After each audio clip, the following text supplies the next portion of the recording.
Welcome in, everyone. Happy Football Friday. Logan should be along shortly, having some technical issues there on his end. But we have a lot going on. We have some news, some signings, some names coming off the free agency list. Finally, they've been waiting for a little bit, some of these guys. We got some XFL news, a transfer to talk about in college football, and talk about a little bit about the USFL. Just a little bit. I know I said we weren't going to cover it, but do have to talk a little bit about the opening game tomorrow night. So let's get to it.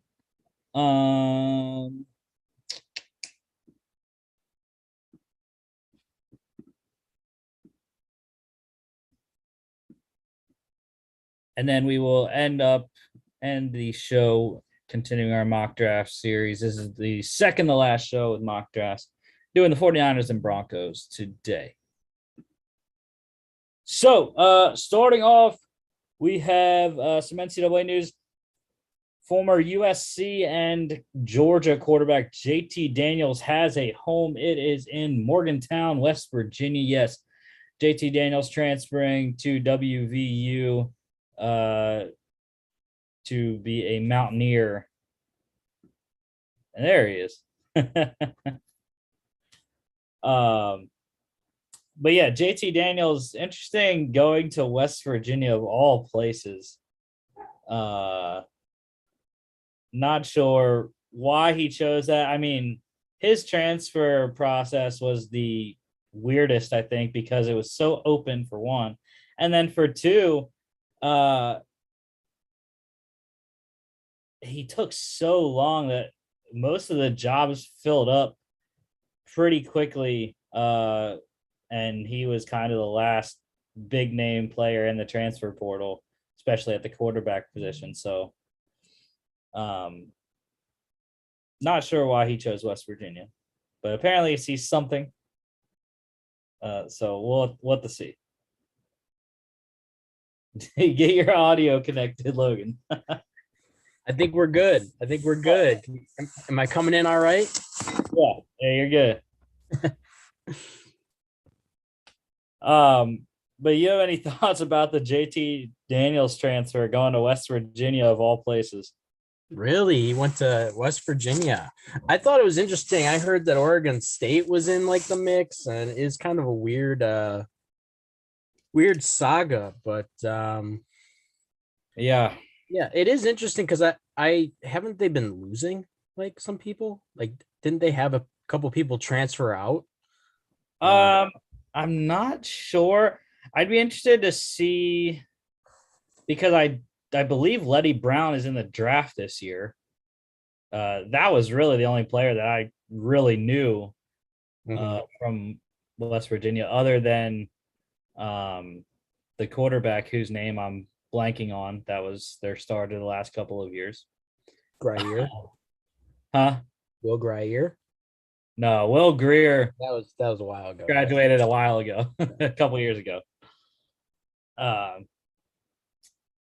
Yeah, but I don't remember their quarterback, but I think he is gone too. I think he graduated. So there was a spot, definitely, I think, but I mean, he is right though. The Big 12 should be weaker. It should be more winnable for West Virginia this year. They had a pretty good defense last year. It's just their offense couldn't score enough points. So maybe, I mean, the kid was undefeated at Georgia. He was 7-0 as a starter in 2 seasons there. Just couldn't stay on the field. So yeah. Same thing that happened at USC, tore an ACL and whatnot. So we'll see if he can even play a whole season. Right. Because I think he has all the potential in the world. That's why I was so excited when he transferred to Georgia. I was like, bro, we got our quarterback. We're going. Mm-hmm. And he was that guy for when he played. But he just, yeah. So best of luck to JT at West Virginia. All right, XFL. This is going to be a little bit of a lengthy discussion talking about their head coaches. I've been loving everything the XFL has been doing Starting a couple weeks ago when they rebranded. I said I didn't really like the rebrand.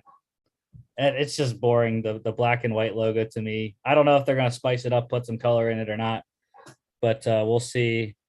They still got a whole year till the kickoff of the relaunch. So, but they announced their head coaches, their 8 head coaches on Get Up this past week on ESPN.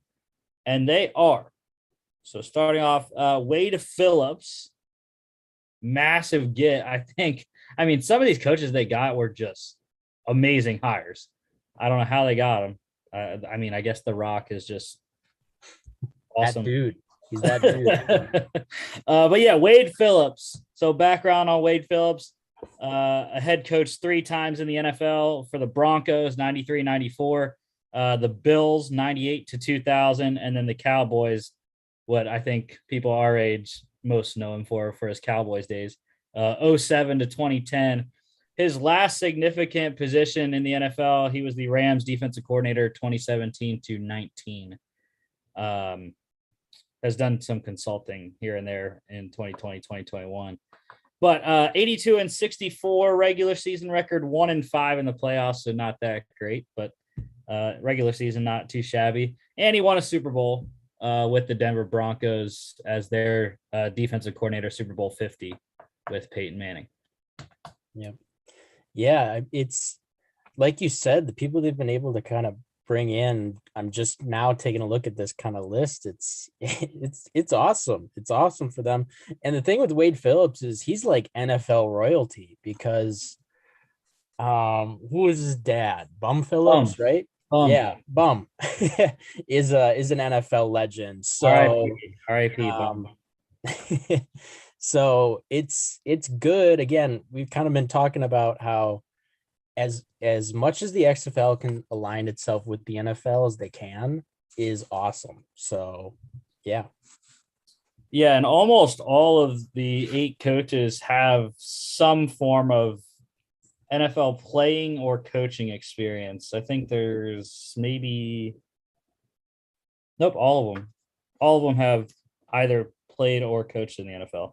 Mm-hmm. Next one, also, I just thought was crazy good hire for them. Bob Stoops. So he's actually the only one that hasn't coached in the NFL. I don't know if he played or not. I don't think so. But yeah, Oklahoma head coach 1999 to 2016. He was also the XFL's Dallas Renegades head coach in their inaugural season 2020. That got shortened. But 191 and 48 at Oklahoma, and then 2-3 in the XFL for him. He was won national championship in 2000 with Oklahoma, 10-time Big 12 champ, 2000 AP Coach of the Year, and he also just got inducted into the College Football Hall of Fame last year. So, again, that's a pretty good resume. Yeah, it's good when you can get a decorated guy like that who presumably isn't going to be problematic like Urban Meyer. So, and I can't remember because he was the interim head coach. Oh no, they lost, right? He was the interim head coach for Oklahoma in their bowl game. And they lost, I think. I cannot recall just this past bowl season, which is pretty bad, but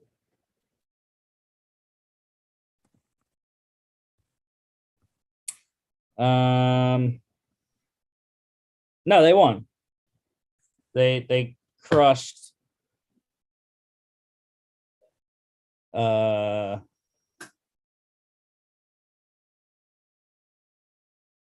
know who they played. Yeah, I'm blanking too. The Alamo Bowl. They played in the Alamo Bowl. They crushed Oregon. 47-32. That's right. I mean, that was a double interim head coach situation there. So, but anyways, yeah, Bob Stoops, love that hire. Next one, guy I was not too familiar with, but I have all his resume here. Terrell Buckley. Packers fans will know who Terrell Buckley is, I think. 1992 first round selection, number 5 overall. Played at corner. He won the Jim Thorpe Award his last season in college, 91, top defensive back in the country. Played for the Packers, 92 to 94. The Dolphins, 95 to 99. The Broncos in 2000.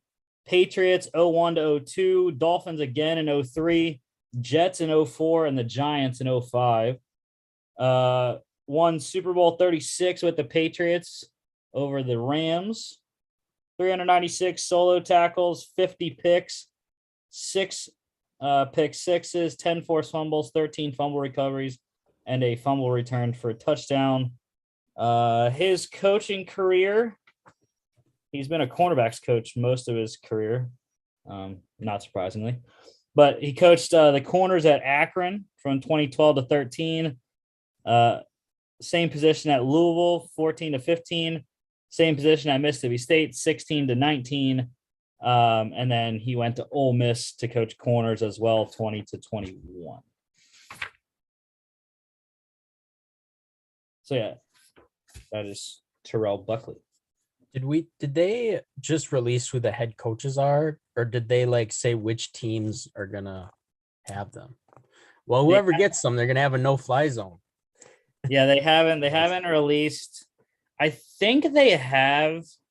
I don't know. I saw something when I was looking at all these coaches about like it said like XFL and whatever city, but like on the XFL website, they don't have anything about what cities, if they're going to keep the same cities, same team names. I don't think they are. Obviously, they haven't released the team. Oh, that's right. They haven't released even the cities yet. That's right. Yeah, they haven't released anything about the actual teams yet. So I don't know if they're keeping the same or not. I don't think they will, considering it seems like they want to go away from the old XFL. We gotta get our Marquette sports law weight behind us and try to lobby The Rock to bring a team to Milwaukee. I'm down. I actually, hopefully this summer, I will be putting together a proposal sort of, and just blindly sending it to the XFL offices addressed to Dwayne Johnson. Talk about my developmental plan and how they could possibly connect with the NFL in a minor league type system. Mm-hmm. So, but the next guy I love, next two guys, Pittsburgh royalty, Heinz Ward, Steelers 1998 third round selection, number 92 overall, wide receiver. Played his entire career with Pittsburgh, 98 to 2011. Two-time Super Bowl champ, Super Bowl 40 over the Seahawks, 43 over the Cardinals. Also won Super Bowl 40 MVP. 3-time second team All-Pro, 4-time Pro Bowler. 1,000 receptions on the dot. 12,083 yards, 85 receiving touchdowns, and 1 rushing touchdown. Short coaching career so far. He was an offensive assistant with the Jets, 2019 to 2020. And last season, he went to Florida Atlantic and coached wide receivers there. So I love Heinz. I used to love watching Heinz Ward play, and I think it's good when you can keep these guys kind of around, kind of in the public eye. So that's cool. Yeah, it's kind of funny when you look at the head coaches. There's a bunch of wide receivers and defensive backs. Like the next guy, Rod Woodson. I think he actually is probably the most decorated of all the coaches, I would say. Steelers 1987 first round selection, number 10 overall at corner. Played for the Steelers 87 to 96 with the Niners in 97. And then with the Ravens 98 to 2001 and the Raiders 03 to 02 to 03. Super Bowl 35 champ with the Ravens. 1993 Defensive Player of the Year, 6-time first team All Pro, 3 times second team All Pro, 11 times Pro Bowler. Part of the NFL's 75th anniversary team. He was a member of the 90s All Decade team, the NFL's 100th anniversary team. He's in the Steelers Hall of Honor. He was inducted into the College Football Hall of Fame in 2016 and into the Pro Football Hall of Fame in 2009. 530 solo tackles, 71 picks, which is third all time. He has the all-time record for pick sixes with 12 in a career. 20 forced fumbles, 32 fumble recoveries, 1 fumble return for a touchdown, 13 and a half sacks. He also chipped in 2 punt returns and 2 kick returns for touchdowns. As far as his coaching career, coached corners just like Terrell Buckley with the Raiders in 2011. He was the assistant DBs coach for the Raiders in 2015 to 16, and then the corners coach with the Raiders in 2017. So he's only coached with the Raiders, but yeah, he is, like I said, I think the most decorated of anyone of the coaches. Yeah. Yep. And I mean, if you're a young kid who's trying to break onto the scene, you know, that's a guy who you're going to want to play for, even if he doesn't have that much coaching experience, I guess. I mean, the resume speaks for itself. It's kind of like what Deion's doing at Jackson State, where you just you go because he's that dude. Yeah, it was crazy. 12 pick sixes just didn't seem like it was a lot, but that's the record apparently. So next guy, another guy I didn't know too much about, but pretty decent. Jags, Reggie Barlow, Jaguars 1996 4th round selection, number 110 at wide receiver. Played for the Jags 96 to 2000, the Raiders in 01, and the Bucks 02 to 03. 39 career receptions, 522 yards, 1 touchdown. He was mainly a returner. 158 punt returns, 1,639 punt return yards, 2 touchdowns, and then 80 kick returns, 1,855 kick return yards, and 1 kick return touchdown. He has coached, he was the head coach at Alabama State, where he played in college, 07 to 14, and then the Virginia State head coach, 2016 to 2021. 83 and 58 career record, 0-1 in the D2 playoffs with Virginia State. What I like about that is it looks like he has some FCS coaching experience. So, and I mean, a lot of these guys who are going to be in the XFL are going to be smaller school guys. So yeah, I mean, I kind of like adding a guy who has some of that, who kind of knows that talent pool a little bit. Yeah, it also said he was a 2-time HBCU champion, but I couldn't confirm that off of Wikipedia. The 2011 one that it said 2011, 2017. The 2011 one I think might have been right when he was at Alabama State. I'm just not exactly sure. Because they didn't start playing the Celebration Bowl until 2015.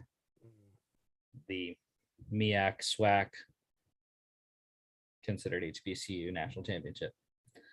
Next guy I knew when he played, Anthony Becht.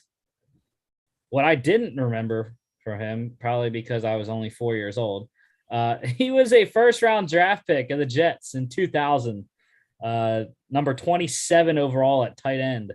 I remember him playing, though, a little bit.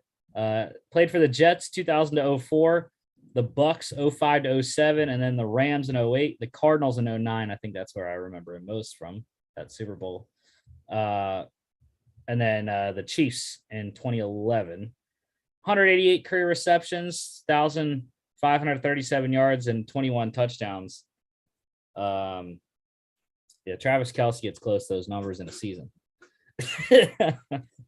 That's literally the first thing I thought of when I saw that stat line. But then his only coaching experience, he coached with the AAF, the Alliance of American Football League, if anyone remembers that, in 2019. He was the San Diego Fleet tight end coach. Man, AAF, RIP. I miss it. It's a good time. And then the last guy, decorated coach, Jim Haslett. He was the Saints head coach 2000 to 05, the United Football League's Florida Tuskers head coach in 09. And then his last couple of stops in the NFL, he was the Washington defensive coordinator 2010 to 14, the Bengals linebackers coach 16 to 18, and the Titans linebackers coach 20 to 21. 48 and 62 in the NFL regular season, 1-1 in the postseason. And then in the UFL, 6-0 in the regular season, 0-1 in the postseason. He was the 2000 AP Coach of the Year, and also 2001 College Football Hall of Fame inductee as well. Played at IUP, Indiana University of Pennsylvania. Yeah, you know, one thing to consider in all of this that, you know, we've been talking about how bolstering a developmental league could be huge for player development, but it could also be a great thing for coaching development. You know, the XFL can be an outstanding kind of petri dish to where you can just try new things and see if things stick. And that can include schemes, you know, coaching staffs, different styles, team management, you name it. So, and again, as long as they can continue to ally themselves with the big dog, the top dog in the NFL, the longer they're going to be able to sustain some success. Yeah, I think when you look at the 8 coaches, it's also interesting that there's a pretty, it's not that big, but a wide range of ages. I know most of the guys, you know, you got Wade Phillips, obviously, he's the oldest. Mhm. Him and Bob Stoops and Haslett are kind of up there. And then the rest of the guys that played in the NFL are all around the same age, you know. Buckley drafted in 92, Woodson in 87, Heinz Ward in 98, Barlow 96, Becht 2000. So I guess I should probably include Rod Woodson in the Bob Stoops because he was drafted at 87. All the other guys drafted in the 90s and 2000. But yeah, I really like it. I'm excited, just like they are. I know the XFL's been putting out like a coach a day and some info on that coach. So it's exciting, and I hate that we're still a whole year away.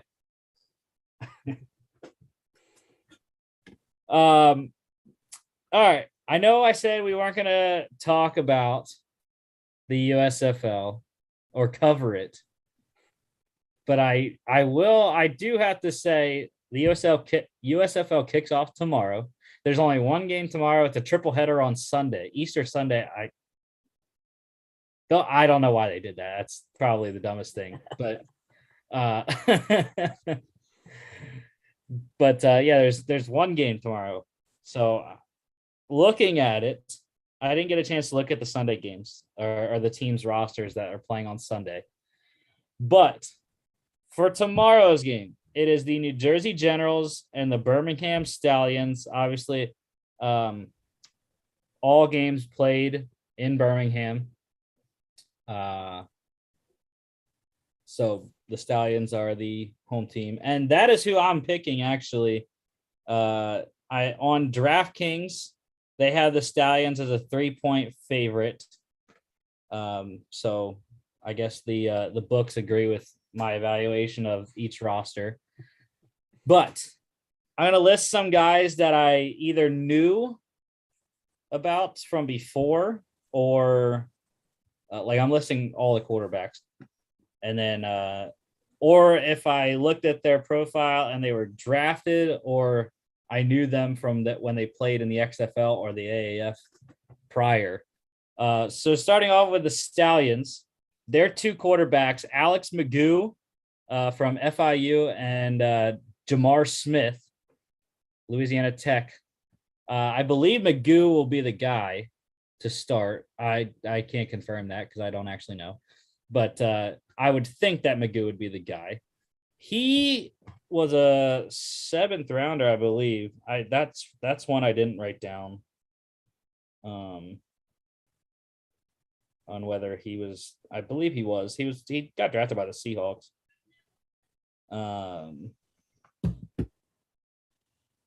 Yeah, 7th round in 2018 with the Seahawks. Pretty good player at FIU. But yeah, I think that's who's going to get the start. Anyways,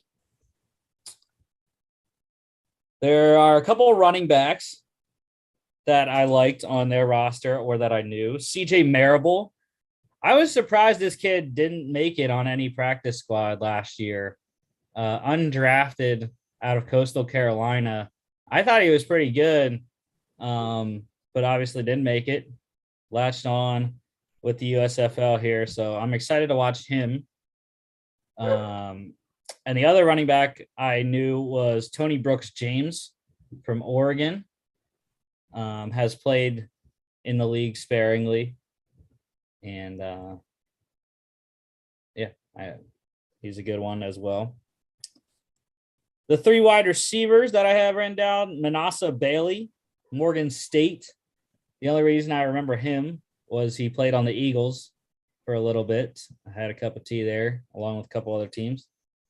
Marlon Williams, a pretty big name, UCF wide receiver, was really good at UCF, actually. I shouldn't say pretty good. He was really good at UCF. And then the other guy, Victor Bolden Jr., Oregon State guy. I believe he played in the XFL previously.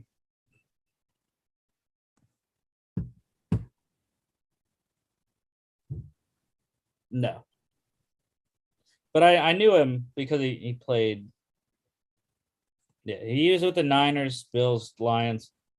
But yeah, I just knew his name. That's why I wrote him down. And then last guy on offense for the Stallions here, Sage Sarat, Chaz Surratt's brother, linebacker. I think Chaz plays for the Broncos. I think. Yeah, but a pretty good tight end out of Wake Forest. Just went undrafted, never latched on with anyone. So interesting to watch him. Do you have any comments on the Stallions offensive players? I remember Sarat coming out. I think he must have had to convert to tight end because I think he was a wide receiver. You're right. He went undrafted, right? He signed with the Lions. Guess didn't catch on, but he was pretty good coming out of Wake Forest. He was one of the guys in that draft class that I kind of liked. So, yeah. And defensively, this is where I think the Stallions are pretty good. They have a bunch of draft picks, which is interesting because when I looked at the two rosters and looked at the players' profiles, obviously it's on Wikipedia, but that's the easiest way to find information. And it's usually decently accurate. So neither offense really had many NFL draft picks, but the defenses did. So that was interesting to look at. But the Stallions defense, anyways, here. Brian Allen, Utah, corner, 2017 fifth round pick by the Steelers. I remember him being pretty decent. You know, obviously when you're in the later rounds, it's not as easy to latch on, but has played with the Seahawks, Bills, Niners, Bengals, Browns, sparingly. But yeah, pretty good corner. They have three guys here. Brian Mills, North Carolina Central as well. I remember him coming out. I believe that was 2019. Pretty decent. I think I remember watching him at the Senior Bowl when undrafted, however. The next guy, Josh Shaw, USC. Now, this guy, 2015 fourth round pick out of with the Bengals. Only played one season, I think, with the Bengals. Went to the Cardinals, played pretty well with Arizona. But then he gets hit with this year-long suspension because he was betting on games. Came back, signed with who did he sign with? The Niners, I think. Or no. Played with the Bengals, went to the Chiefs, the Bucks, had one season with the Cardinals before he got suspended and hasn't come back. Hasn't been able to get back to the NFL in the last couple of years. Last played in 2019. So it's going to be 3 years removed from football. So we'll see what Shaw has. But he was pretty decent coming out of USC. 6 foot, 201. And like I said, I mean, the fourth round was the highest of any of the guys. There was a couple fourth rounders on each team, but that was the highest that I saw out of guys that actually got drafted. Defensive end, Jonathan Newsom out of Ball State, 2014 fifth round pick with the Colts. I didn't really know too much about him, but again, he was a draft pick, so I wrote him down. And then my favorite player, my absolute favorite player, probably it's CJ Marable's probably close. Scooby Wright, linebacker. Scooby Wright III out of Arizona. 2016 seventh round pick with the Browns. Only played one season in Cleveland. He went to the Cardinals and was good. I mean, he had some injuries at Arizona. I think that's why he lasted until the seventh round for Cleveland. But he played 2 seasons with the Cardinals and then ended up going to the AAF to play with the Arizona Hotshots. Didn't work out as well as I thought it was going to when he played there, but played in the XFL as well with the DC Defenders. So, yeah, I'm excited. I'm excited to watch Scooby Wright. And I forget who the head coach is for Birmingham, but they were saying, Skip Holtz. Skip Holtz is the head coach for Birmingham. And he was saying that, like, he thinks that Scooby is going to be awesome. He has the intangibles to lead the defense. So I'm excited to watch Scooby tomorrow. And then special teams wise, actually, I'll let you talk if you have any comments about the couple of guys I listed on defense. I just think anytime you can add a guy named Scooby to your team, you do it. That's just an all-time football name. And then couple notes on the kicker and punter for Birmingham. Brandon Albury is the kicker out of Notre Dame. I had never heard of him, but when I looked him up, it didn't say football player. He's a soccer player. He played, I don't think it was the MLS. I think it might have been like the MLS's second tier. I don't know, whatever. But yeah, he was a soccer player. So we'll see how he transitions to football. but had played a couple of seasons, professional semi-pro soccer, whatever it was. So that's an interesting story. I like seeing if those guys can't transition, Yeah. like the Australian rules football guys, like the rugby guys. Those guys are fun. And then the punter, Colby Wadman, UC Davis. The only reason I wrote him down is because I know the name. I know he played a couple of places. He played for the Broncos for a little bit. But yeah, I just remembered his name, so that's why he's on there. All right, and then the New Jersey Generals quarterbacks, DeAndre Johnson, Texas Southern, who I'm not too familiar with, but I think they said he's going to be the starter, which is unfortunate because I love the other guy that they have, Louis Perez, Texas A&M Commerce, played with the XFL last time with the New York Guardians. I don't know. I thought he was pretty good with the Guardians. He also, I think, played with in the AAF. Yeah, he played with the Birmingham Iron, the AAF. Never played. He was just on some practice squads with the Rams, Eagles, and Lions in the NFL. But he won the Harlan Hill Trophy in 2017, the Heisman of D2 at Texas A&M Commerce. So he has some talent, and he wasn't on the original roster. I think that's why he's not starting. Johnson has had more time with the team, and they just had a quarterback get injured, and the head coach for New Jersey was like, so shocked that Perez was still out there. Yeah. So he's like, bro, we got to sign him. So they got him, and we'll see. We'll see if Johnson struggles. Maybe Perez can come in and steal the job away. But other offensive players for New Jersey that I have written down, I actually really like their offense. So I think it's going to be a good matchup, Generals offense versus Stallions defense. Running backs, Darius Victor, Towson, played with Louis Perez for the New York Guardians in the XFL last 2 years ago. Mike Weber, Ohio State running back.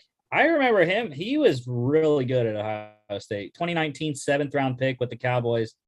Didn't make the roster there with Dallas, but Weber's got some power. I remember that.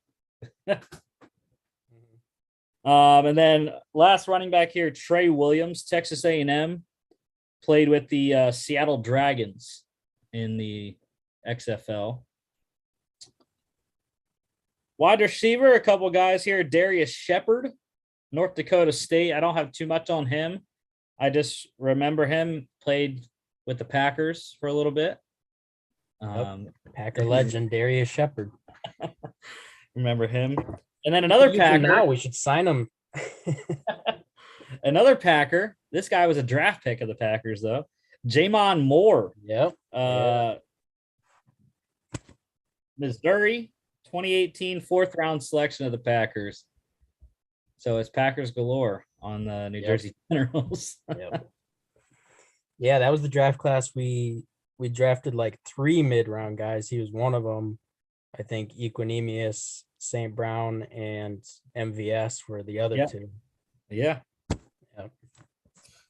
The only one not in the league still. Right. And then the 2 the 2 tight ends. I think their tight ends are great. Braden Bowman, South Alabama guy, played in the XFL with the AAF, played in the AAF with the Birmingham Iron, did Braden Bowman. So he was also another teammate of Louis Perez. So that was the last time he played football, 2019. At least professional football. And then the guy I'm really excited about, Nick Truesdale, Grand Rapids Community College. but he played with the Tampa Bay Vipers in the XFL. I absolutely loved this guy. He was the best tight end in the XFL when they had it last time. By far, I think. He also played with the Salt Lake Stallions, the AAF in 2019. Has played with a bunch of other different leagues, along with some practice squad spots in the NFL, the Colts, Vikings, and Jets.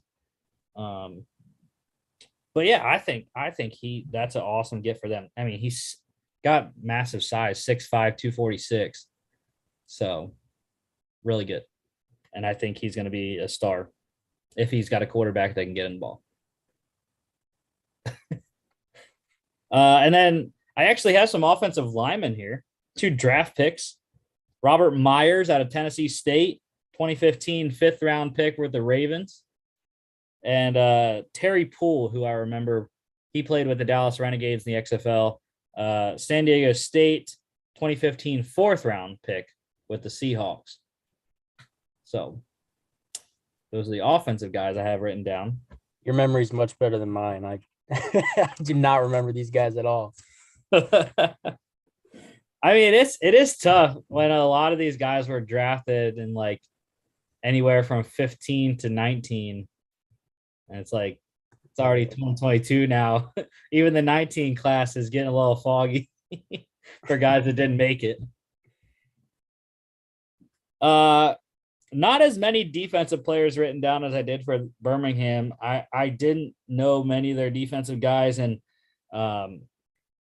there weren't many draft picks, NFL draft picks from their defense for New Jersey. But first guy I have is linebacker Chris Orr, Wisconsin Badger, yes, undrafted in 2020, I think it was. But yeah, Chris Orr. Mm-hmm. Chris Orr was good. He was good for the Badgers. His brother, what's his brother's name? Zach. I don't know. The Zach Orr played for the Ravens. Yeah, Zach Orr played for the Ravens 14 to 16, and now coaches with the Ravens.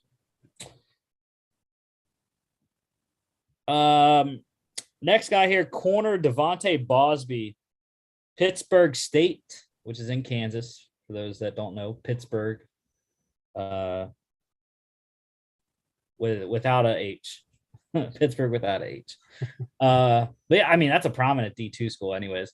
But anyways, Bosby has had a pretty decent NFL career. I mean, he played with the Broncos. He played with the Eagles for a little bit. And yeah, I think really out of most of these guys on here that I wrote down anyways, he might have the best NFL resume.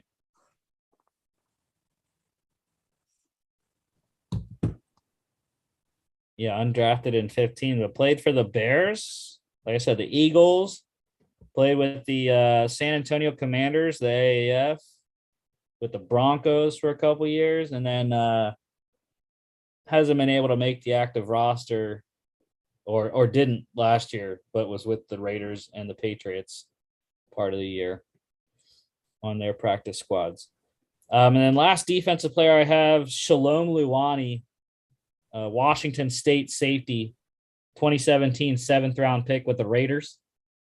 I remember the name. I don't remember his play too much, but he was a draft pick, so I wrote him down. And then last guy here, kicker, Nick Rose. He's a fantastic kicker. I will say that. Out of Texas, played with the San Antonio Commanders in the AAF. And he has had stints with the Chargers a couple times, actually. Undrafted in 2016, was with the Falcons, the Niners, Washington, the Chargers, the Jets, Texans, Chargers again. But yeah, has made the active roster, has played a couple games for the Chargers in those 2 years, 17 and 18. NFL is 11 of 14. So, I mean, the percentage doesn't look very good, 78.6, but obviously it's only 14 kicks. So, but I think 11 missing only 3 field goals out of 14 is pretty decent. And then Long of 55 in his NFL career. He can kick it, and I like that kicker. I think probably the Generals have the special teams in terms of just punter, kicker, long snapper, which I couldn't find anything on either long snapper. But, right. Yeah, I still think the Stallions, though, overall roster makeup, I think they should win. I don't know if you had any comments on the 3 guys, the 3 defensive guys for the Generals. Nope. I have no clue. No clue who they are, but I'm going to just defer to you on those guys. And yeah. Yeah, I might have to do some more research after the show, look up the rosters on for the Sunday teams, and maybe I'll put a pick out. I know I already put my pick out for the Stallions tomorrow, but maybe I'll put my USFL futures selection out there before the game kicks off tomorrow. Nice. Of who I think will win the inaugural USFL. And maybe if I like it enough, we'll start covering it on here. Maybe. We'll see. But anyways, NFL news. We do have NFL news. We spent probably way too long talking about the USFL. Not long enough, in my opinion. But Vikings running back Dalvin Cook, he's changing his number. He's going from 33 to 4, which he wore at Florida State. So it makes sense. Don't know why he didn't do it last year, which was the first year you could do it for position players. But whatever. Disrespectful to Vikings legend Brett Favre, though. Very disrespectful. Well, not in my apartment. I'm at home in Pennsylvania. I can't pull my Favre jersey out. That's what I was realizing. We're doing this mock draft today. I was like, dang, bro, I didn't pack my Tebow Broncos jersey. The first person from the 2019 draft class has had their 5th year option picked up. This is the year to do it for 2019 class, being that they're going into their 3rd season or 4th season. So yeah, 4th season, 22. Yep. But it's new Seahawks tight end Noah Fant. The Seahawks picked his 5th year option up. No surprise. I mean, he's one of the better tight ends in the NFL. We'll see if he can sustain that with whether it's Drew Lock, which he knows. He's familiar with Drew Lock. They play together, obviously, for 4 years. And then, or Geno Smith, or maybe some other quarterback. Maybe. Baker. Yeah.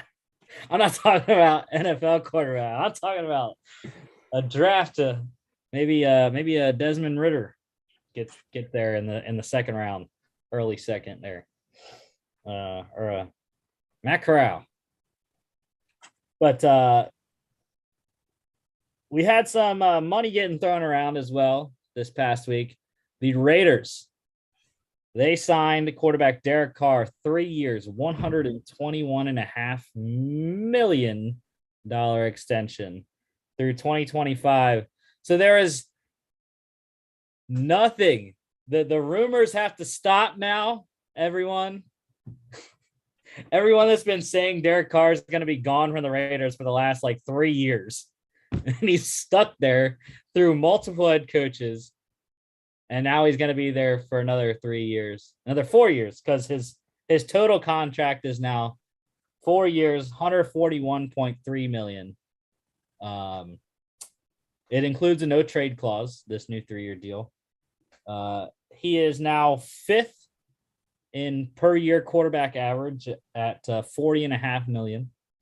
And he's also the 7th member of the $40 million club. it's gonna be double that by like next year. Yeah. I mean, I think it's a good extension, just because I think it's good enough to just bet on that him and Devontae are going to work out. Because I mean, I just think they are. I think Devontae Adams' play is going to be good anywhere. They already have familiarity with each other going back to their college days. So, Yeah. I mean, they played, I think, 3 years together at Fresno. I don't know how they're affording anyone else though, considering they signed Max Crosby to an extension, they signed Devontae to a new contract, just signed Derek Carr to a new deal, and they also brought in Chandler Jones. Yeah.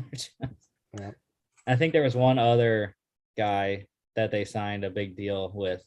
I think there was 5 transactions. There was a tweet that I saw that had like what the Raiders' big moves, big money moves this all season. I think there was 5 total, but yeah, I don't know how they're doing it. Yeah, I don't even remember who they got as their new GM. Yeah, and the thing is like I've said this before. Oh, Dave Ziegler. I think that any team in the AFC West can beat any other team in the AFC West on any given Sunday, right? But I mean, like the Raiders could very possibly be last in their division, even with the talent that they've added and the money that they've spent. So it's a gamble. I love it. You love to see it, but see if it pays off. Yeah, well, the Raiders didn't do me any favors. They lost me money this past year when they lost to the Chargers week 18. Because I had the correct final division, which was I had Chiefs, Chargers. No, I think I had Chiefs, Raiders, Chargers, Broncos, or something like that. I had Chiefs, Chargers, Raiders, Broncos, and I don't know. Somehow I lost. Whatever. I just know it lost, and it would have been a good payout. Not upset about it. I mentioned him earlier, but the Seahawks, I don't know if this was a re-signing because it didn't specify in Rap Sheet's tweet. It just said the Seahawks signed quarterback Geno Smith to a 1-year, $7 million deal. So I don't know if it was a re-signing or if it was an extension, because he also mentioned in that same tweet that he was getting a raise from what he had made. But it didn't say if it was a re-signing or if it was an extension. So I have no clue if he's signed for 22 or if he's signed through 23. Shefty's just been slacking lately. That's all that is. Well, it was a Rap Sheet tweet. It wasn't even. Oh, really? Yeah. So I don't know. But anyways, whether he signed for this year or next year, one of the 2 years, he's getting $7 million over 1 year.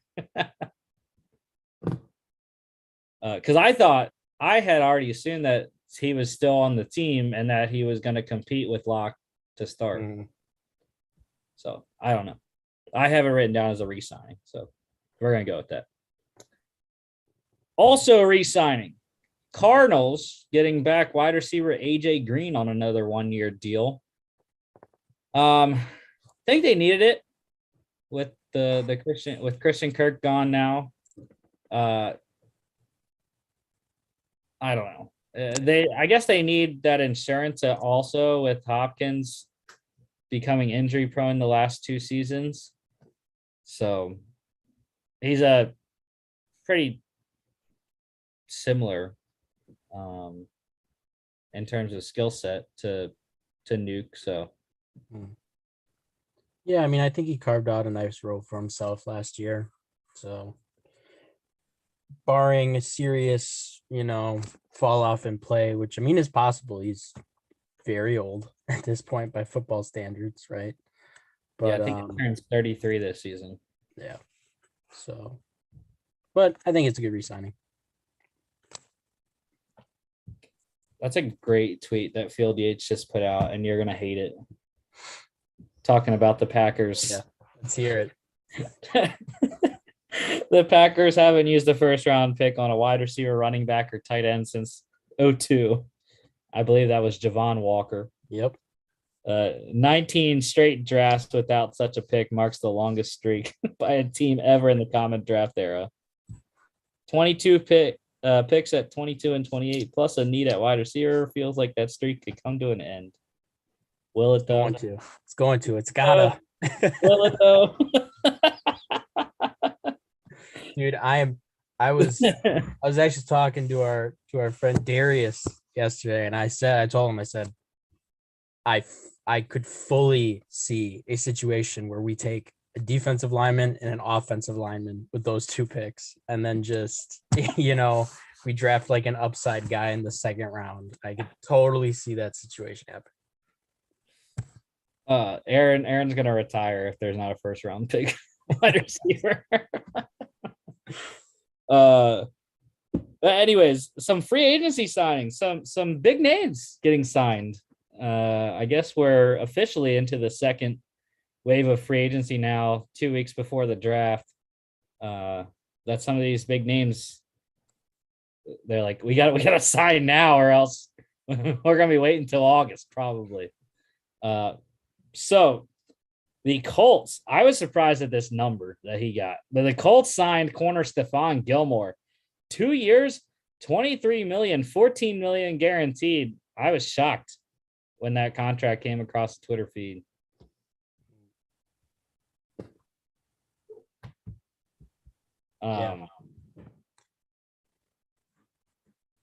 Yeah.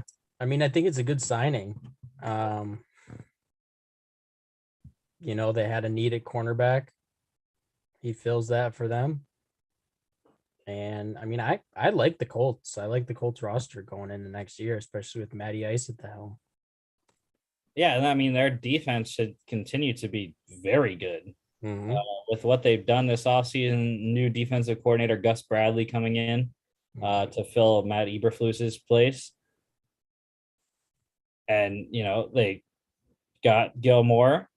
They traded for Yannick Ngakoue, which was the steal of the freaking offseason. I mean, Rock Yassin for Yannick Ngakoue is just, I don't know what Dave Ziegler was doing in Vegas, but whatever. And, they still have high upside pass rushers in Kwity Paye and Ode Odingbo, or however you say his last name. DeForest Buckner is still there. Kenny Moore is a rising star at corner as well.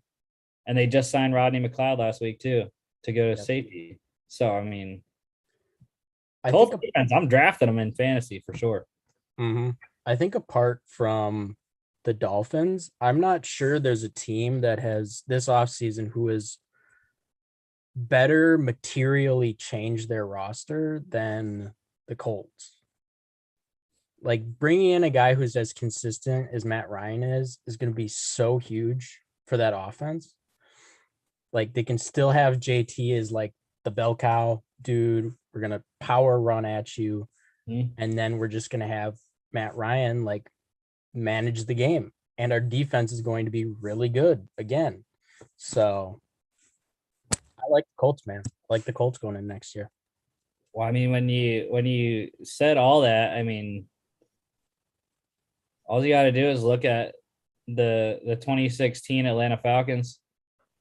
It's the exact roster build that they used to get to the Super Bowl. Great defense. They had Devontae Freeman and Tevin Coleman in the backfield running the ball like crazy. And, Matt Ryan was he did what he had to do to win the games. Whether he can still do that with what receivers, I don't know. Except for Michael Pittman. But yeah, it sucks for them though. They still have a big hole at left tackle. Eric Fisher's still out there if they would like to re-sign him. Yeah, I think that's ultimately no first round pick. That's tough to not be able to get a guy there. Yeah. Your Packers, they do have a wide receiver. Exactly. I don't know what everybody's so worried about. They signed Ravens wide receiver Sammy Watkins, 1 year, $4 million. I texted our other classmate Danny Potter a picture of the tweet. He's like, great. A sarcastic great. Yeah. I mean, look, anytime a guy signs to your team, you're gonna spin it, you're gonna be like, hey, this guy's gonna be the next, I mean, I love the signing. Just because honestly, I'm happy that we kicked the tires on some of these guys, because even if, let's say, you bring in two solid rookies at the position, that room was still pretty lacking depth. And I mean, obviously, Watkins has not been very productive or very healthy, especially over the last 2 seasons. But veteran presence, you can find a role for him in the offense, and the deal is very cheap. So I thought he had been productive. I mean, I don't have his stats in front of me, but when I was talking to Danny in person before I left yesterday, I called Sammy Watkins, even though he's older. I called him Brandon Cooks light, because it seems like mostly every spot he's been to, he's been pretty good. He's not a superstar number one, but he produces and does enough, I think. Wasn't the greatest as a first round pick in Buffalo, but produced in Kansas City. He had a 1,000-yard season in Kansas City, actually. And obviously, like you said, the injuries in Baltimore kind of derailed him there, but yeah. So last year with Baltimore, he had 27 receptions for 394 yards over 9 games, over 13 games, 9 games started. And then 2020 with Kansas City, 37 receptions, 421 yards. So like I said, I mean, you can carve out a nice role for him. And actually, he's only 28. Those were the other tweets that I saw when this signing went down, because then people kind of started talking about his age. Like, they were like, Sammy Watkins has to be the oldest 28-year-old like on the planet, because it just feels like he's been around for so long. But okay, so I was wrong. He didn't have a 1,000-yard season with KC. Well, no, he did, if you include his playoffs. I think that adds up to 1,000. Maybe not. No, it doesn't. But it is 900. It's close. It's like 961. But yeah, I mean, he's a Super Bowl champion. they couldn't have done it without him, dude. Or yeah, in 2019 they won. Yeah.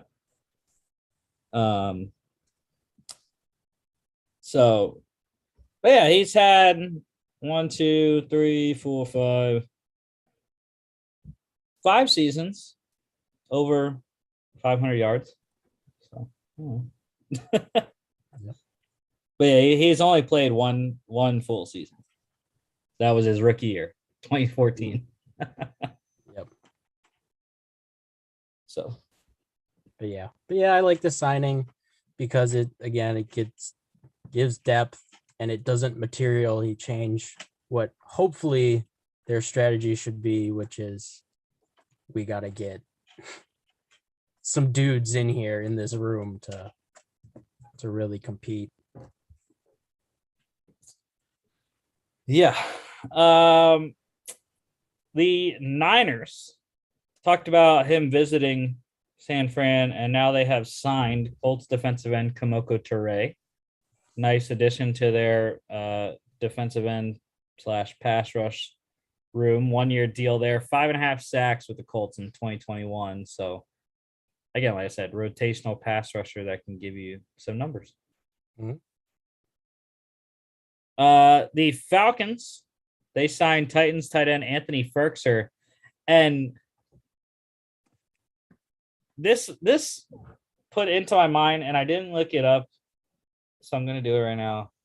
Who in the world do the Titans have at tight end? Because I was just thinking about it. I was like, It's the Falcons got Westbrook. him. Westbrook Akine, right? He's not a tight end. Or is he a wide receiver? He is a wide receiver. Shoot. Oh, they signed Hooper. Yeah. When did that happen? I do Did not you say they recall. signed him. Austin Hooper? Yeah, I thought he was still a Brown. No, he got released. No, yeah, I did not remember them signing him. Yeah. Strange. So yeah, 1 year, $6 million. There with Tennessee. Yeah, otherwise they got Jeff Swaim, former Patriots draft pick, Ryan Izzo, the top 3 tight ends there. So I guess they're not in a bad spot. Yeah. But that just, I was like, bro, I didn't even know Ferkser was a free agent for one. And then I was like, who the Titans have? And then lastly here, the Dolphins, they hosted Chiefs pass rusher Melvin Ingram for a visit. I was kind of surprised the Chiefs didn't want to re-sign him. He played very well for them once he got there from Pittsburgh. But yeah, no signing yet, but Dolphins checking in. Yeah, that could be another one of those like Chiefs want to upgrade with a younger guy, but if one they don't like falls to them, like if the board doesn't fall that way to 29, they bring him back. Could be one of those post draft signings. But again, if you get that guy stolen out from under you before the draft and the board doesn't fall your way, then you're kind of screwed, and then you got to kind of reach for a guy maybe you're not as high on. So yeah, for sure. Okay, it's all the NFL news. Haven't seen anything else on the Twitter feed. So let's get into our second to last mock draft here. This will be the most picks we make for the last couple, because the last one we have 3 teams, but they only have 1 pick each. So Niners, 61st overall in the second, 93rd in the third, and then 105 overall in the third as well. Compensatory selection there. The Broncos, 64th overall. That's from the Rams Von Miller trade. Luckily for them. Number 75 in the third and number 96 in the third as well. Also Von Miller from the Rams. So let's get it started. A lot of names here. Aiden Hutchinson. There you go. Malik Willis. they love that. They love that pick. Evan Neal for the Texans, Ike Mekwanu for the Jets, Trayvon Walker, the Giants, Charles Cross, Panthers, Kyle Hamilton to the Giants, Kayvon Thibodeau to the Falcons, Ahmad Gardner to the Seahawks, Jermaine Johnson for the Jets, Garrett Wilson to the Commanders, Derek Stingley for the Vikings, Andrew Booth to the Texans, Jordan Davis to the Ravens, Drake London. Oh my God, he falls to 15. For the Eagles, That would be insane. Jameson Williams to the Saints, Trevor Penning. That's a pick for the Chargers every single time, dude. Just like Stingley to the Vikings at 12. Trevor Penning to the Chargers, though. Zion Johnson to the Eagles. Bernard Raymond to the Saints. I love it. Keep mocking Kenny Pickett to the Steelers. We're gonna mock it into existence. Chris Olave to the Patriots. George Karlaftis to your Packers. Love it. Trent McDuffie to the Cards. Tyler Linderbaum for the Cowboys. That's like Travis Frederick 2.0 for the Cowboys to get Linderbaum. Yep. Jahan Dotson to the Bills. Traylon Burks to the Titans. Kyer Elam for the Bucks. The Packers go Devontae Wyatt. So no wide receiver. No wide receivers. Dude, I'm telling you, it could happen. It could absolutely happen. I mean, that's to too be honest, D-line, though. That's crazy. To be honest, if it went that way, linebacker. I wouldn't even be mad. That D-line would be insane. Boye Mafe for the Chiefs. Sky Moore to the Chiefs. Daxton Hill to the Bengals. That's one I've been hearing. I've been hearing Daxton Hill could sneak into the first. Him and Scene, I've been hearing could make it into the back end. Lewis Scene to the Lions. Devin Lloyd. Wow. All the way. No. That is crazy that neither of the top two linebackers went. Devin Lloyd, though. Yeah, I think that's a product of like the class is pretty good, like at linebacker, especially in like round 2 and 3. So I just think Nakobe Dean is a game wrecker. I know people have issues with his I think physical traits. I think that was what I heard. But yeah, Devin Lloyd, Jags get a nice selection at 33. David Ojabo, Lions. Perry and Winfrey to the Jets. Daniel Fa'alele to the Giants. Jaquan Brisker to the Texans. Kyler Gordon to the Jets. Kenyon Green for the for the Bears. Told you. Desmond Ridder to the Seahawks. Tyler Smith to the Seahawks. There's Nakobe Dean. Stays in state. I mean, Falcons fans would go crazy. DeMarvin Leal to the Browns. Sean Ryan for the Ravens. Christian Harris to the Vikings. Matt Corral. Carson Wentz is hating himself. Wentz is going to crumble, dude. He's going to crumble. Christian Watson for the Bears. Sam Howell. Saints get a quarterback. Tariq Woolen to the Chiefs. Jalen Petrie for the Eagles. Jamari Salyer for the Steelers. That's a pick right there. There you go. An offensive skill position. Trey McBride for the Packers. Again, would not be surprised at all. Would not be surprised at all. Running 2 tight ends all year. Never getting out of 12 personnel.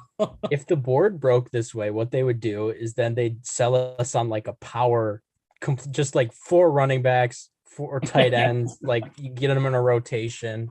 Just gonna go back to running wishbone.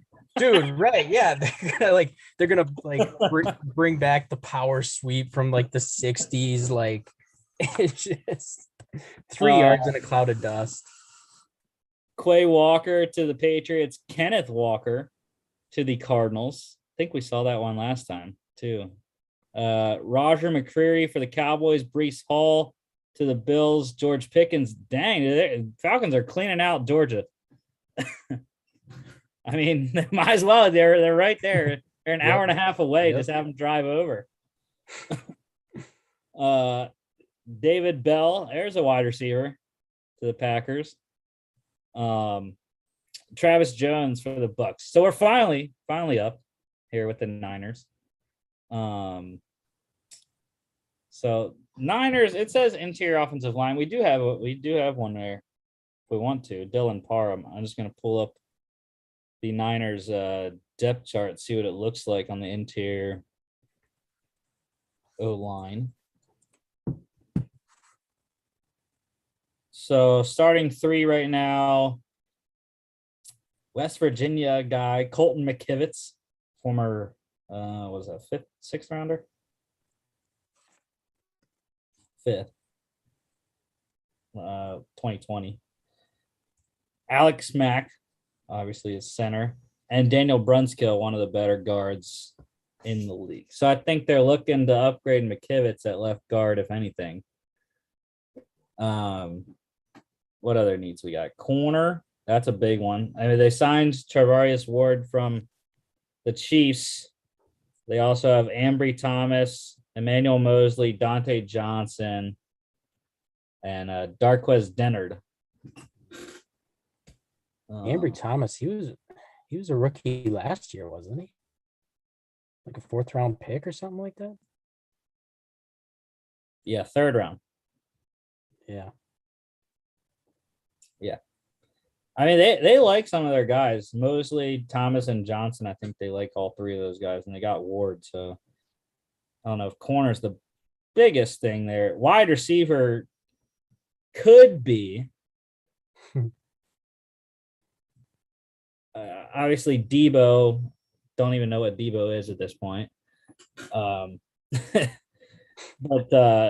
Ayuk, I think, really showed he belonged finally on the Niners, coming in as the second guy. And then I think Jawan Jennings had a fantastic rookie season as well.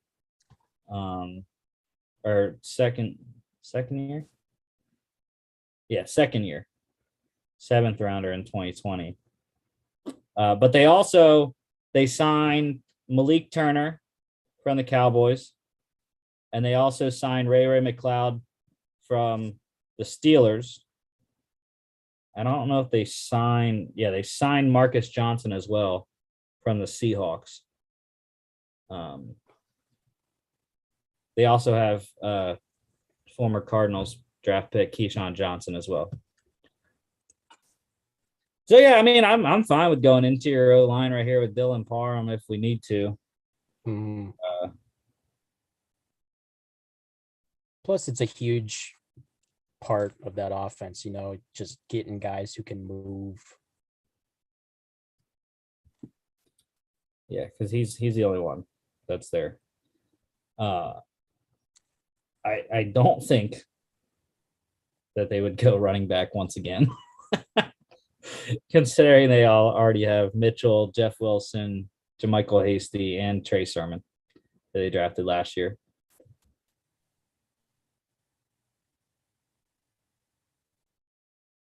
It is crazy. They go 7 deep at defensive end.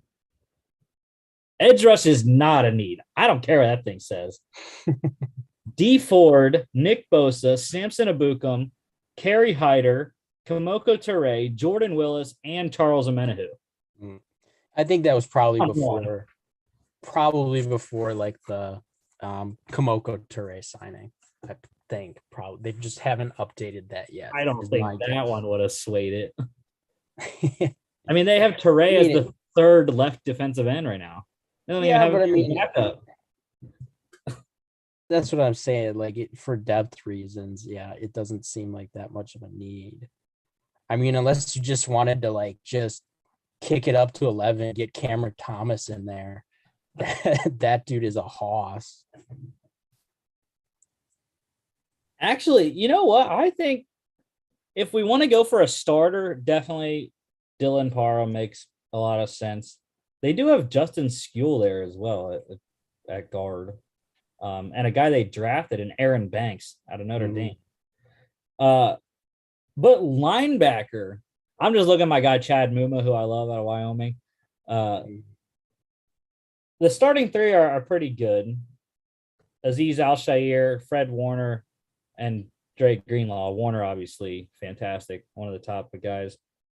But the backups, Curtis Robinson, who I have no clue who that is. You're familiar with Oren Burks. And then another guy I don't know. Another guy I don't know, Demetrius Flanagan Fowles. So, I mean, linebacker, I think, is bigger, and it's the last need on here. The board, and this is what I was talking about earlier. The board at linebacker is really good here. This is where you could get some dudes who could actually just start right away. You mentioned your boy Muma. I'm also looking at my guy, Leo Chenal, out of Wisconsin right there.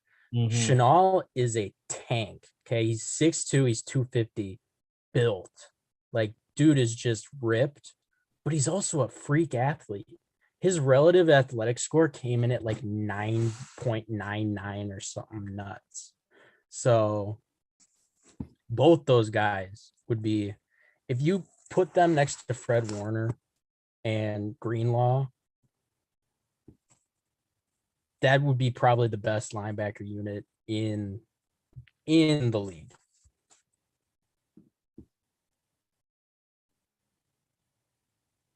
Yeah, and I mean, based off what the Draft Network has for their ideal roles, it looks like Muma would make more sense. They have him as an outside linebacker, which is the only spot that I would think would be even close to being open is Al-Shair's spot. Yeah, Chanel's more of like a Mike guy you want blitzing the A gap a lot. So yeah, they have him early down inside linebacker and an odd front. So yeah, we're gonna buck the board and go linebacker, I think. Maybe. Unless again, it's either we go linebacker or interior offensive line. Really the only two holes I see other than interior defensive line. Yeah. But I mean, there's a reason they made the conference championship game. They're a pretty good team. Yeah. So I'm gonna go with my favorite player instead of the lineman. Chad Muma to the Niners. All right, Chiefs go Isaiah Spiller. There's Dylan Parham to the Bengals. All right, Broncos. What do we need in Denver?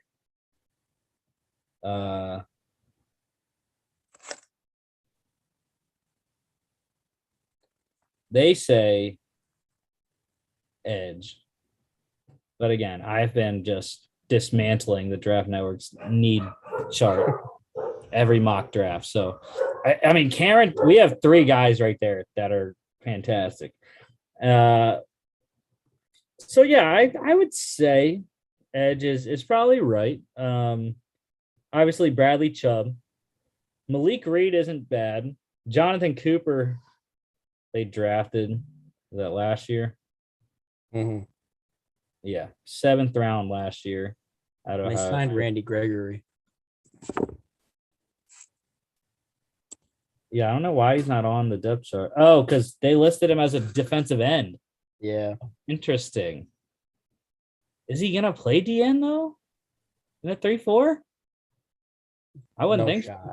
Yeah, no way.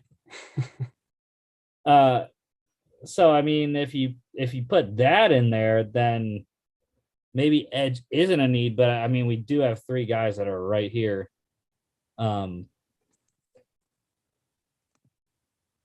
Corner, I think, is definitely a bigger need. They have Ronald Darby, obviously Pat Surtain, K'Wan Williams, who they signed, and Michael Ojemedia, former draft pick. They also have Isang Bassi, which is a great name, but not a great player. But there aren't any corners here at this pick. Right. I think we're probably going to have to go edge unless we got a linebacker. Alex Singleton, they signed from the Eagles. Josie Jewell, one of my favorite guys at inside backer here. Jonas Griffith, who they like, they traded for him last year.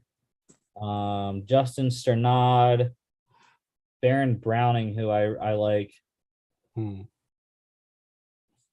they're not terrible, but Chanel does fit in this type of defense and what they want to do.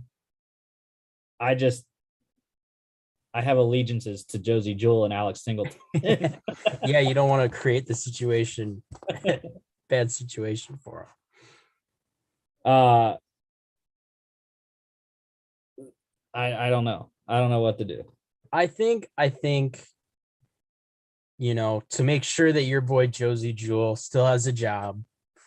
And I think also for insurance purposes, because Bradley Chubb's, I mean, as far as I know, he's pretty injury prone, right? There's been a few major injuries, so they don't have really an edge 3 guy.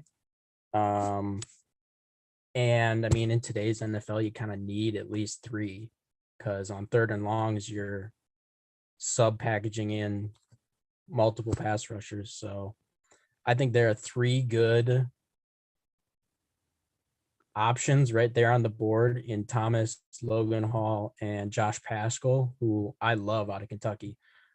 So I guess whichever of those 3 guys looks like they fit more with Denver, I think that's probably what the pick would be here. You're telling me you don't believe in Jonathan Kongbo? Third on the depth chart. But here we go. What do we got? Cam Thomas. I don't think Cam Thomas is a 3-4 guy. I think he's definitely a 4-3 D end.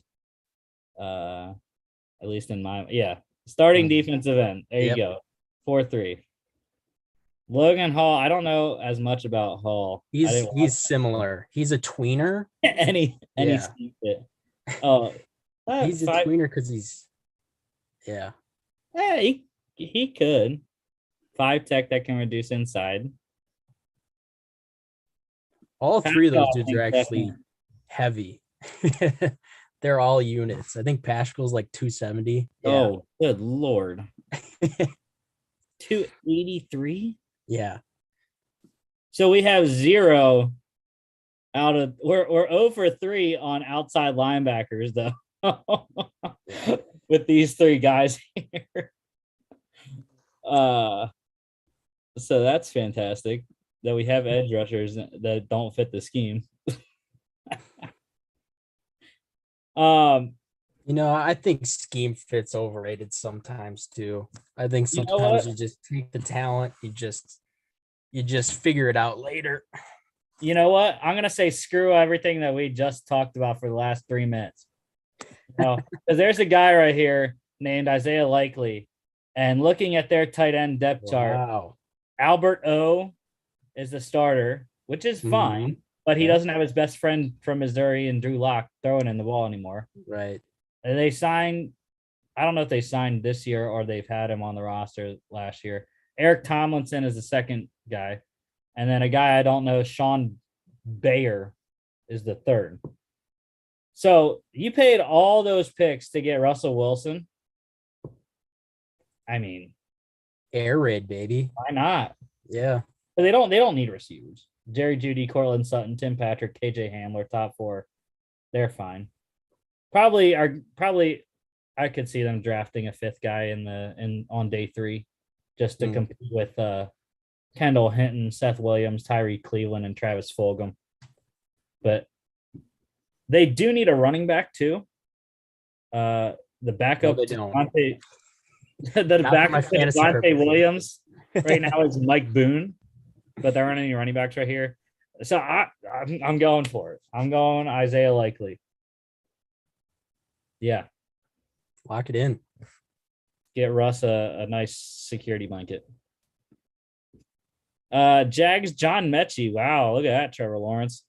There's your boy, Leo Chenal to the Lions. Darian Kennard, the Giants. Cam Thomas to the Texans. Nick Cross to the Jets. Nicholas Petit-Frere to the Jags. Logan Hall to the Bears. Kingsley Enagbari to the Seahawks. Calvin Austin to the Colts. Brian Cook to the Falcons. So we're back with the Broncos. Does Drake Jackson fit in the 3-4? Yes, sir. He does. Yes, he does. 254. I love it. All right, look at that. Scheme fit 3-4. That's a way. That would be a slam dunk pick right there. Yeah, we got linebackers here. Ooh, but we do have Nick Bonito. Bonito would be too. He'd also fit. Love Bonito. Yes. Yep. He could also play off ball in a pinch. So yeah, I'd lean Bonito over Jackson. I just love the bendability that Bonito brings. Well, I mean, all he did was produce every year. Yeah. And unfortunately, my boy Troy Anderson's sitting here, and he would be another one of those where it's Rocky Mountain type guy out of Montana State. But Nick Bonito. Let's get it with the Broncos. Look at all these linebackers dropping though. Josh Pascal, edge rush. Holy crap, edge rush. What are we doing? Luckily we took Bonito because Josh Pascal to the Ravens, Drake Jackson to the Vikings, Sam Williams to the Browns, Brian Asamoah to the Chargers. You're not doing that, Texans. Carson Strong, nope. Darian Beavers to the Giants, Cade Otton for the Falcons. So now they go 3 deep in Atlanta. Pitts, Ferkser, and Otten. Channing Tindall, I love it. We didn't get Nakobe Dean, but we did get Tindall, another Georgia guy. Cam Taylor Britt to the Steelers, Ed Ingram for the Patriots, Troy Anderson to the Raiders. Cam Jurgens for the Cards. Fidarian Mathis for the Cowboys. Martin Emerson to the Bills. Abraham Lucas to the Titans. Cole Strange to the Bucks. Rasheed Walker for the Packers. There's a tackle. All right. Back to the Niners here.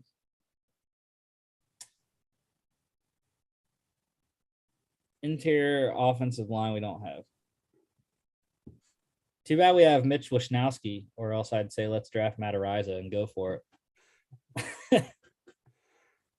We do have corners, though, which we need somewhat.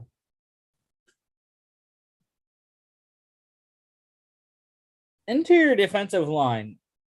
I was thinking about this earlier when we were looking at them. Kinlaw and Armstead are starters. Hassan Ridgeway is a good third. They signed Maurice Hurst as well. I'm not a big fan of Zachary Carter because he absolutely was just trash at the combine. Mm-hmm. Bottom of the He's a little undersized, 282 for IDL. I mean, it's manageable, but it's the base end. Why is he listed as an interior defensive line then? Because I think that's what he played at Florida. Like a lot of these guys were able to do this right in college, right? Logan Hall's another guy.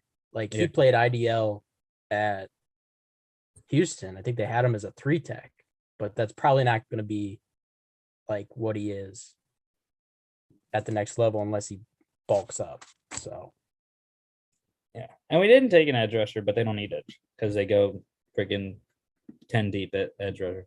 Right. And they don't.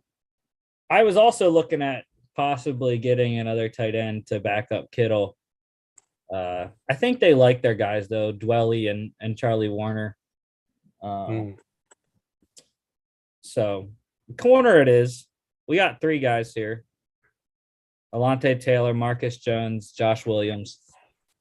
I know I love Marcus Jones just because he brings that return ability as well. Mm-hmm. But like I said, they signed Ray McLeod, so he's more than likely the punt returner. Mm-hmm. They have JaMychal Hasty slotted as the kick returner right now, which I think more than likely is going to stick. Unless they just put Ray as the kick returner too. Right. But yeah, I mean Alontae Taylor, Josh Williams, 6'2.5", 197. Taylor's 6', 199, and then you got Marcus Jones, 5'8", 174. Yeah. It's a lot. Heart of a lion, though. Yeah. I mean, like I said, he's probably I can't think of the other guys off the top of my head, but he's probably the best returner in the entire draft. He is, yeah. But like I said, they already signed a guy that can do that. Right.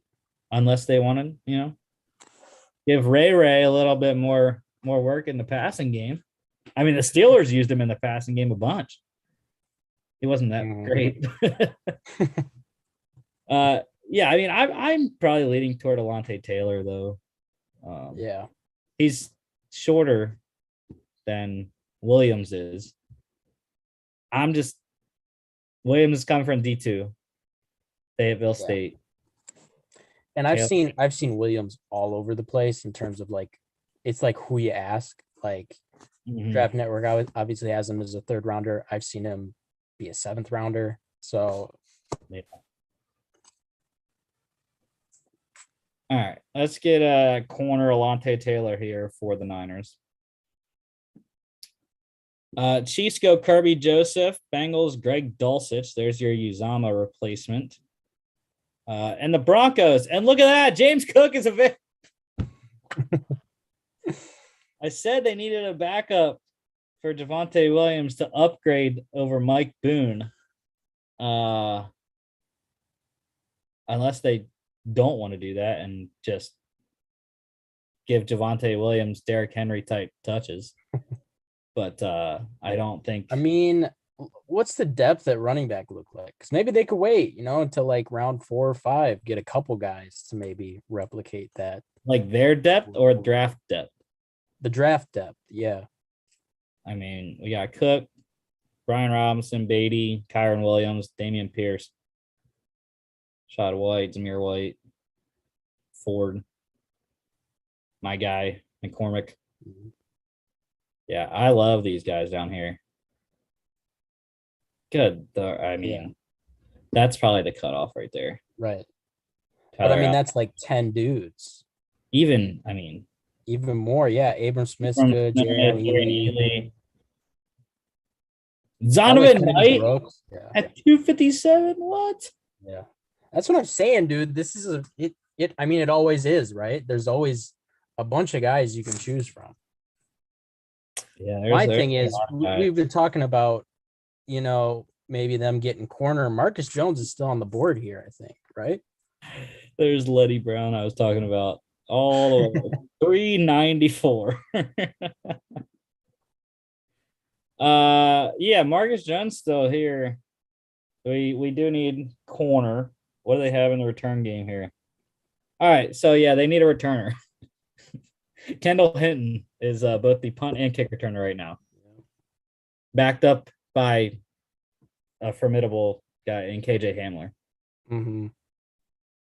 So yeah, I mean Marcus Jones, because I don't think he's gonna play that much as a rookie anyways.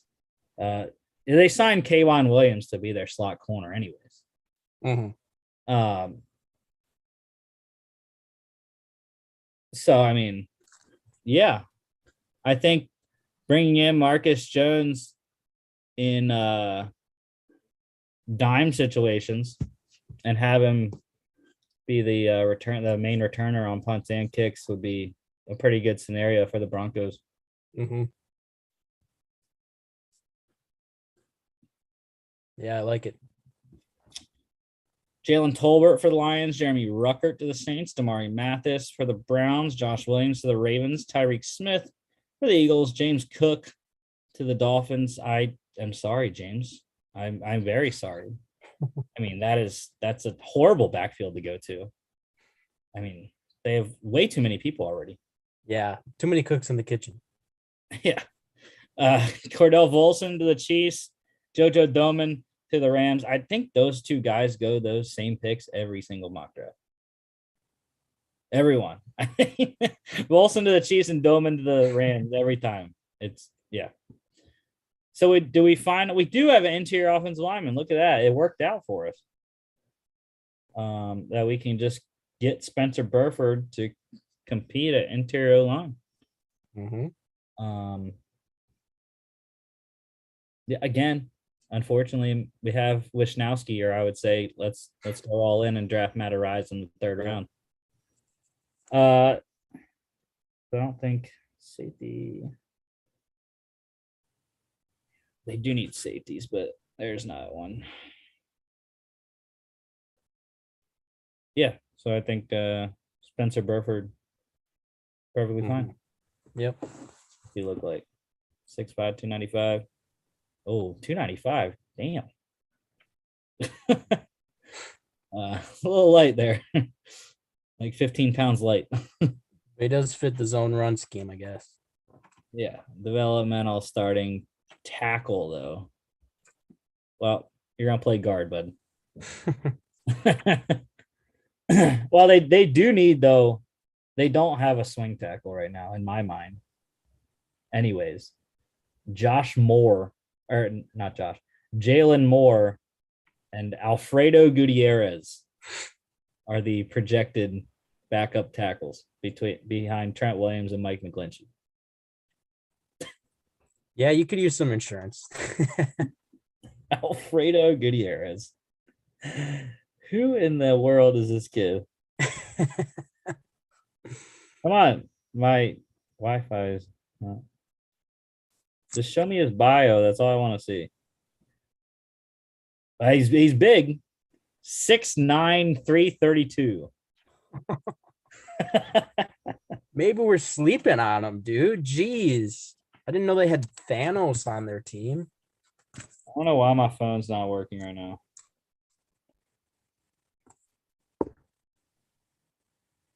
Oh, there we go. He's a rookie. Oh, I think he was a part of the International Player Pathway Program because it says he's from Tijuana. So, yeah, he doesn't have a school listed. He's a 26-year-old rookie. All right, but anyway, Spencer Burford to end the draft here, finally. So, our picks here. Niners at 61, Chad Muma, linebacker at Wyoming. Broncos at 64, Isaiah Likely, tight end out of Coastal Carolina. Broncos at 75, Nick Benito, edge rush out of Oklahoma. Niners at 93, Alante Taylor, corner out of Tennessee. Broncos at 96, Marcus Jones, corner out of Houston. And then Niners at 105, Spencer Burford, interior offensive line, UTSA. I like both, but I'm going to say the Broncos is just awesome. Yeah. I mean, if you get Benino there at 75, yeah.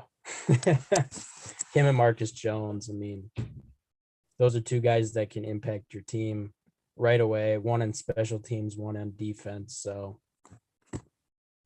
yeah, and I think I